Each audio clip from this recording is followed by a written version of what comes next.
Hello guys, welcome to the DSA playlist. Having discussed all basic things related to data structures like what is data structures and what are the types of data structures, in this video we are going to discuss the very first data structure and that is array. As you might remember from the previous video, that array is an example of a static data structure. So it will always be of fixed size. Now let us jump more into array. Before starting, just let me tell you that we will use C++ throughout this playlist. And once the concept of different data structure is clear, you can use any programming language of your choice. So if we try to give a definition for array, then an array is a data structure where multiple items are stored at contiguous memory locations.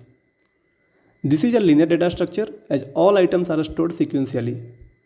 And also array is a static data structure because we need to declare the size before we start using this. Once we have compiled our program, size of this array cannot be changed at runtime. This is what memory representation of an array looks like. Whenever we create an array, then compiler allocate required amount of memory. So here this array is of size 5 and data type is integer. Since every integer takes 4 bytes of memory, compiler will allocate 20 bytes of memory. And the very first location where this array starts from is called as base address. Here you can see that these memory locations are decimal values, but in reality you will see hexadecimal values being used for memory locations. Now this is the memory representation of two-dimensional array which has 2 rows and 5 columns in each row. So after seeing the declaration of 2D array, the picture which comes to our mind is that internally also we have 2D array in form of grid-like structure. But this is not true. Whatever is the dimension of an array, we always have all the elements arranged in linear fashion. So we have two different ways to represent a 2D array. First one is row measure order and second is column measure order. In row measure order, what happens that all the elements of a row are present at continuous memory locations. So first we will have all the elements of first row, then we will have all the elements of second row and so on. So languages like C and C++ etc. use row measure order. Second way of representing the array is column measure order. Here all the elements of a column are present at continuous memory locations. So first we will have elements of first column, then we will have all the elements of second column and so on. Languages which use column measure order are Fortran, MATLAB, etc. So now let us see how we can calculate the memory address of any element in 2D array. So friends, now let us look at this array. Size of the array is 5 and values present in here is 1, 2, 3, 4 and 5. 2000 is the base address of the array. And as I told earlier that base address can be referred by name of the array itself. Okay. So if we try to print name of the array, so this will give us 2000 which is base address. Here we will get the first element which is 1. But what we are trying to do here actually, we are adding 1 to the base address and base address is 2000. So if we add 1 here, so this will become 2001. Is this correct? No. So what happens that internally this statement gets converted into this statement. So base address plus size of the data type whatever we are using into the number which we have here. So here we have 1. So what will happen? It will become 2000 plus size of integer is 4 bytes. So 4 into 1. So equal to 2004. And this is nothing but address of second element. Okay. So we will get 2004 as output. But there is one more statement. And we have asterisk before bracket. So what will happen here? So as we know that this will give us the address of second element. So basically this is asterisk before 2004. So what happens that whenever we put asterisk before any address, so this is used to, this will give us the element present at this address. So we have to present at that address. Okay. Now let us verify the same on IDE.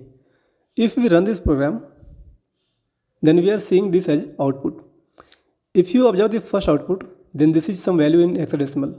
So this is nothing but base address of the array.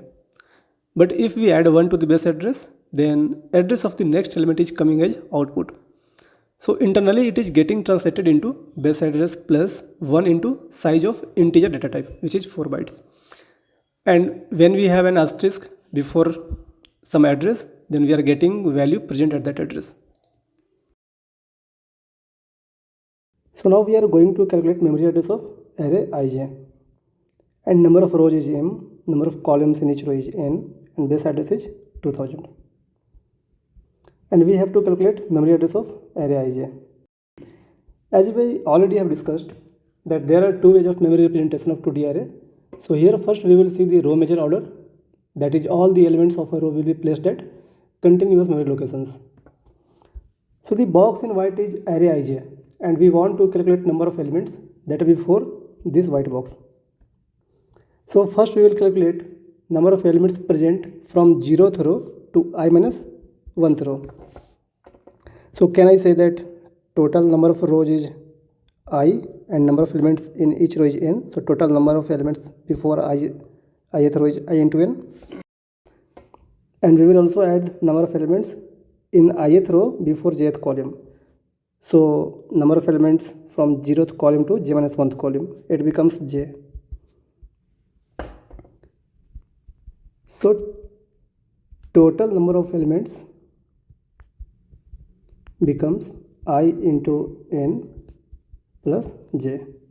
So now I can write memory address as base address plus total element into data type size. So for integer data type size is 4 bytes. Okay, so it will become like base address plus I into n plus j into w. If I say that w is the data type size, so this is the formula to calculate memory address if we are following row measure order fashion. But what will be the memory address if we consider column order fashion? So that is similar, base address plus, just replace the j by I and m by n. So j into m plus I into bits. So this is for column measure order and this is for row measure order. Okay, till now in this video we have seen how array looks like in memory. Now it is time to discuss more about array. Since every data structure has some advantages, then it also has some disadvantages or limitations, as you wish to call. Let us look at advantages of array first. So first one is that we can store many items of same type with single name. For example, if we have two students in an array, the name of both students will become a student. We just need to put index with name of the array. Just imagine one scenario that we have to store n number of students, but there is no way to store all our students with single name. How hard would this be for us to write a code? Second one is that we can access any item present in array with the help of index in constant time, just by writing a student I or a student j. And last one is that we can iterate over all the elements of array in single run. Now let us have a look at disadvantages also. As we have discussed that array is a static data structure, so we need to declare the size of the array before we use it. And size cannot be modified at runtime. And second disadvantage of using array is memory leakage. Imagine a situation that we have created an array of size 100, but we only have 10 to 20 elements in it. So remaining 80-90 locations are empty, but cannot be used by any other entity because this memory has been allocated to this array and is not free to use by any other entity. And last but not the least, the third disadvantage of using array is that if we want to delete or insert an element in middle of the array, then we will have to shift all the elements on right side of this position. So deletion and insertion is very costly operation in an array. So far in this video, we read about memory representation of 1D and 2D array. In next video, we will be reading all about pointers so that we can start with some implementations. Thank you for being with me throughout this video. See you in next video.